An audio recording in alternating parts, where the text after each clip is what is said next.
हम प्रजाति का वर्गीकरण पढ़ रहे थे, जिसमें हम प्रजाति के जो परिभाषा और आधार के बारे में देख चुके थे, वर्गीकरण का आधार।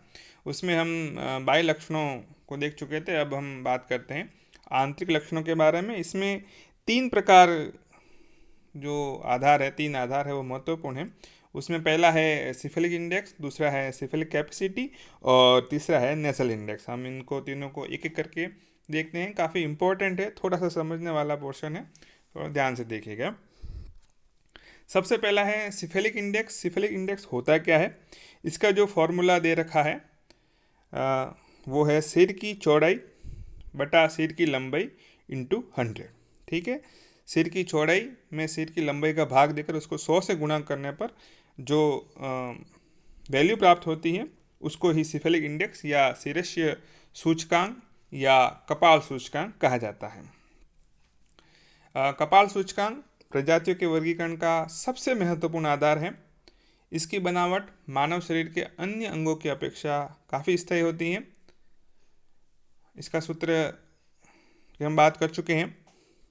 सिर की चौड़ाई सिर की लंबाई से जितनी अधिक होगी, मतलब सिर की चौड़ाई ऊपर है, जो भाग ज़्यादा ऊपर वाला भाग ज़्यादा बड़ा होता है तो सिफिलिक इंडेक्स ऑब्वियसली बात ज़्यादा आएगा। सिर की जो चौड़ाई है वो सिर की लंबाई से जितना अधिक होगी उसका सूचकांक का मान भी उतना ही अधिक होगा। कपाल सूचकांक के आधार पर मानव का जो सिर है वो 3 श्रेणियों में रखा जाता है। पहला है दीर्घ शिरस्ये, जिसमें शिरस्ये सूचकांक 75 से कम होता है। दूसरा है मध्य शिरस्ये 75 से 80 और तीसरा है लघु शिरस्ये, जिसमें शिरस्ये सूचकांक 80 से अधिक माना जाता है। इनकी प्रजातियों की बात करें तो दीर्घ शिरस्ये या डेलिगोसिफेलिक में निग्रो, निग्रोइड, मेलानेशियन, द्रविड़, पुरा द्रविड़, उत्तरी एवं दक्षिणी यूरोप के निवासी सम्मिलित किए जा सकते हैं। मीजोसिफेलिक या मध्यम खोपड़ी मध्य शिरस्ये में बुशमैन, हॉटनटॉट, भूमध्य सागरीय और नॉर्डिक आते हैं। और जो लघु शिरस्ये हैं जिनको ब्रैकिसिफेलिक भी कहते हैं, वो उसमें अंतर्गत तुर्क, मंगोल, तुंगस, आल्प्स, कार्पेमियन आदि आते हैं। तो ये हो गया सिफेलिक इंडेक्स। अगली बात करते हैं नेसल इंडेक्स की। नासिका सूचकांक की बात करें तो नासिका सूचकांक का सूत्र भी इसमें नाक की चौड़ाई बटा नाक की लंबाई वाला सूत्र है। इसमें इसको 100 से गुणा करने पर नासिका सूचकांक ज्ञात हो जाता है। इसमें भी 3 वर्गों में बांटा है, पतली नाक, मध्यम नाक और चपटी चौड़ी नाक, लेप्टोराइन, मिजोराइन एंड प्लेटोराइन। जो लेप्टोराइन है, पतली नाक कॉकेशियस और नॉर्डिक प्रजाति में पाई जाती है। जो मंगोल्स होते हैं या मंगोलियन प्रजाति है उसमें मिजोराइन या मध्यम प्रकार की नाक पाई जाती है। और जो निग्रोइड्स होते हैं उनमें चपटी नाक होती है, उनकी नाक बिल्कुल चपटी हुई होती है।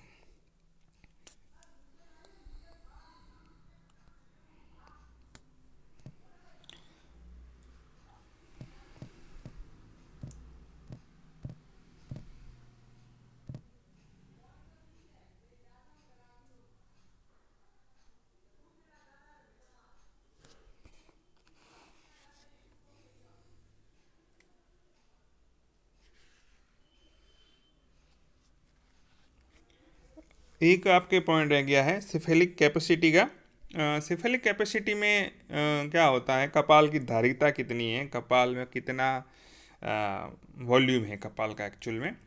तो सिर की खोपड़ी में जल भरकर कपाल धारिता निर्धारित की जाती है। ठीक है, किसी मृत व्यक्ति की जो खोपड़ी होती है उसके अंदर पानी भरा जाता है, उस पानी को वापस नापा जाता है, मेजरमेंट किया जाता है कि उसका कितना वॉल्यूम है। इसी के आधार पर पुरानी जो प्रजातियों का है उनका वर्गीकरण किया गया है, पता लगाया गया है। क्योंकि जो खोपड़ी होती हैं वो काफ़ी ज़्यादा स्ट्रांग होती है और काफ़ी लंबे समय तक वह टिकी रहती है। कपालधारिता सिफिलिक इंडेक्स का संबंध शरीर के आकार से भी होता है। यूरोपीय पुरुषों की कपालधारिता 1450 घन सेंटीमीटर होती है तथा महिलाओं की 1300 घन सेंटीमीटर होती है। मतलब और सामान्य रूप से भी हम देखें कि जो पुरुष होते हैं उनका सिर का आकार जनरली बड़ा होता है और महिलाओं के सिर का आकार अपेक्षाकृत छोटा होता है। इसी प्रकार जो निग्रो और बौने लोग होते हैं उनकी भी कपालधारिता कम होती है।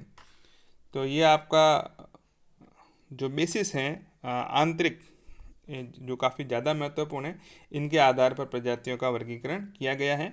आपके जो सिलेबस में ग्रिफिथ टेलर का वर्गीकरण है, तो ग्रिफिथ टेलर का वर्गीकरण हम नेक्स्ट क्लास में देखेंगे।